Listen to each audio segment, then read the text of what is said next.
Well, Jimmy Kimmel and Stephen Colbert took to the airwaves last night to completely wash their hands of their involvement in the loss of Charlie Kirk. Sorry, you're not forgiven. I do not forgive you.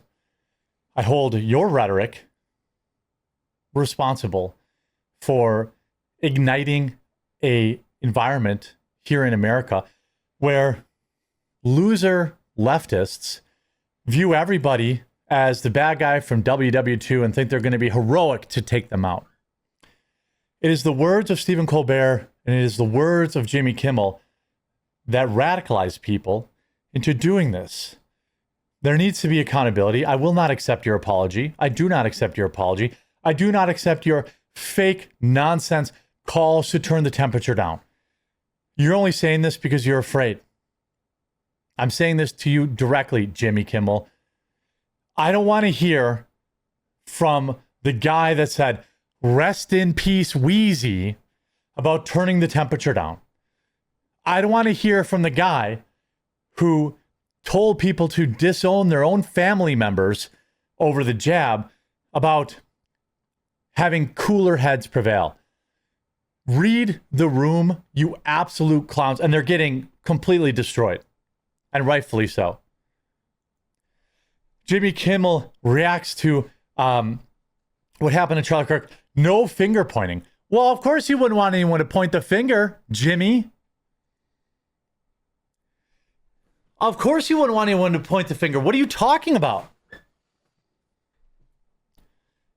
Of course you wouldn't want anyone to point the finger, Jimmy, because they'd be pointing at you and your colleagues and your rhetoric.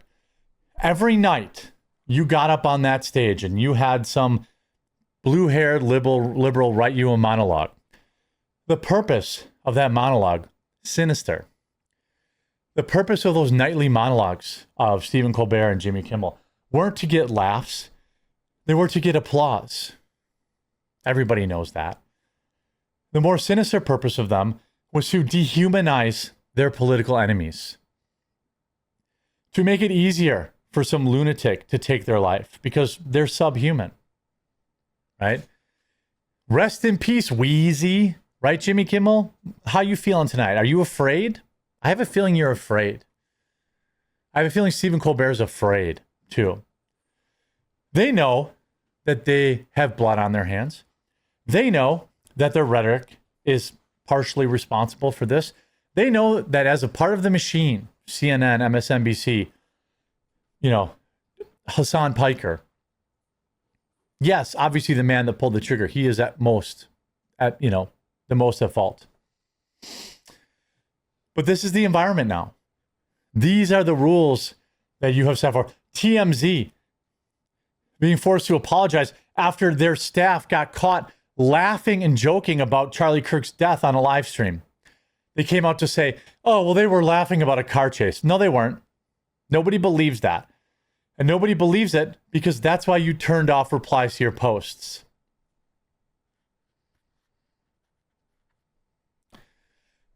Jimmy Kimmel has addressed it and posts urging fans to avoid angry finger pointing and to condemn the senseless, mean pew-pew attacks. Of course, that's their pivot. Not just any violence, but they want to talk about the 2A. What? No.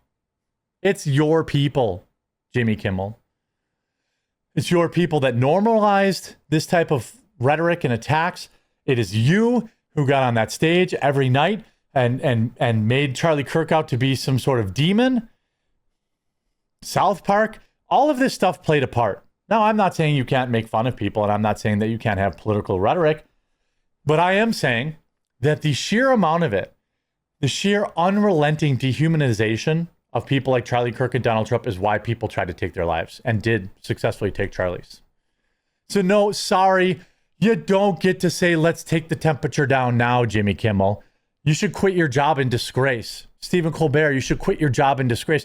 This is a direct result of your rhetoric. Instead of finger pointing, can we just for one day agree that it's horrible and monstrous to take another human's life, Jimmy Kimmel wrote? On behalf of my family, we send love to the Kirks and all their children, parents and innocents who fall victim to senseless. Yep, they're going to talk about the weapons. Guys, it's not the violent rhetoric. It's not the dehumanization. It's the tools they use. Fellow late night show host Stephen Colbert also offered a poignant address about Kirk's life loss in his opening monologue Wednesday. He compared what happened to Kirk to the political unrest that roiled the United States in the 60s, such as what happened to MLK and John F. Kennedy Jr., or President JFK. However, the two liberal hosts were among the few on their political side to offer sincere condolences, with a blight of left-wing social media fanatics celebrating Kirk's death. Jimmy Kimmel is not offering anything sincere. He, like I have talked about many times before, possesses the dark triad: psychopathy, sociopathy. I don't know what the other one is. Can't think of it right now. Left-leaning ideologues made light of it. One right saying, "I'm not saying Charlie Kirk deserved it, but I think enablers to creeps should get what we see." They're calling him an enabler to Jeffrey. TikTokers celebrated. All these people are his audience, Stephen Colbert's audience. They all did their part to dehumanize it. TMZ forced to apologize after Stafford erupting in laughter as Charlie Kirk's death was announced. They tried to come out and say that it was because they were watching a high-speed car chase. Wrong. 100% wrong. Nobody believes you, and that's why you hid the replies. We were live streaming all day during this tragedy when something happened in our office. As we were reporting the assassination of Charlie Kirk, there were some people in the back room away from our news desk here who were watching a car chase. No, they weren't.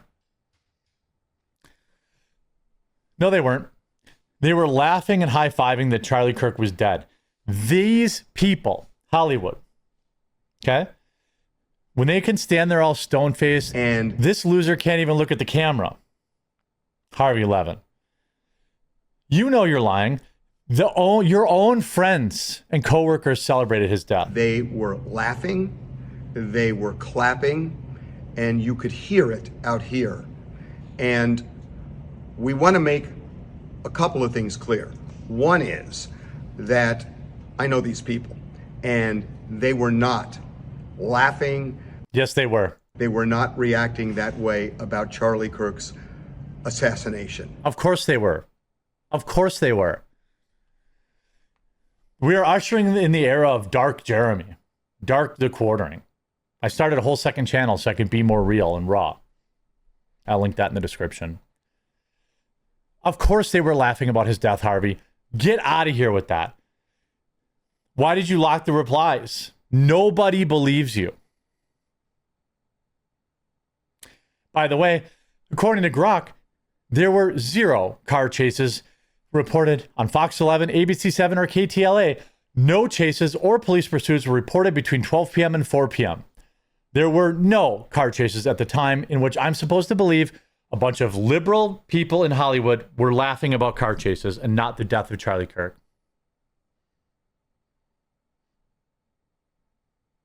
Nobody believes you. Nobody believes that Stephen Colbert feels any kind of way about Charlie Kirk's death. He only fears retribution. He only fears someone doing this to him. That's why these people are reacting the way they are. They are scumbags. They have blood on their hands. CNN, MSNBC, they have blood on their hands. They get on the airwaves every night and convince everyday Americans, including some with mental illness, that people like Charlie Kirk, quote unquote, must be stopped. People like Charlie Kirk are evil. People like Charlie Kirk are demonic, and you're doing the world a favor if you stop him. That is what these people on CNN and MSNBC and late night talk show hosts and people like Hassan Piker, that's what they're telling their audience every day. And for these losers to not commit to it in the moment in which they got what they had been praying they would receive is cowardly. Jimmy Kimmel and Stephen Colbert, they wanted this to happen. They know that they partook in this happening. They know that their rhetoric led to this and they're happy about it. Don't you for one damn second think that whatever pre-scripted monologue they read last night was an indication that they were feeling any kind of remorse, because they weren't. If you think for even 1 second that these people at TMZ who were laughing at the announcement of Charlie Kirk, a father, 2 young kids, losing his life live on the internet so that his family will never be able to escape the images of it. If you think for a second that they weren't laughing about it, then you're not ready. And I hope you wake up. I woke up yesterday. I thought I was pretty awakened. I thought I was pretty hip to what was going on. I was not prepared. I knew that people said evil things online. I knew that occasionally they did them in real life. Now I see more clearly than ever it's all connected. It starts with the media, late night show hosts, Hollywood celebrities, left-wing political pundits like Destiny and Hassan Piker, fomenting attacks on these people, dehumanizing them, practically cheering for it. Destiny, Hassan. Now they got to say it. Now we want to turn the temperature down? Nah, I'm not ready to turn the temperature down. I don't care. I'm not calling for it, but I don't care if all these idiots get deplatformed. I don't care, because I believe now more than ever that it is their rhetoric that led to the death of Charlie Kirk and has led to the death of, people in churches and schools. Their message is heard by a broad audience. Some percentage of them are deranged. And they caused this to happen. No, I won't be hearing your message about cooler heads. Remember when the Democrats had their big cooler heads moment after one of their own tried to take out President Trump, not once, but twice? Guys, we got to turn on the temperature. How long did that last? Just long enough for the right wing to calm down. Then they were right back to it. They did it yesterday. Charlie Kirk, passes away, and moments after it, CNN and MSNBC are right back to demonizing him, postulating if maybe he did deserve this, or was one of his supporters, or some other crazy thing. No, I won't be forgiving you. I'm going to stay mad, and I'm going to stay vigilant, and I'm going to inspire, hopefully, my viewers to go to church, grow their families, start a family, get involved in local politics, get involved in national politics. You can bet your rear end that I will be working with TPUSA this fall and for the midterm elections. And I hope that more people will carry the torch for Charlie too. Cowards.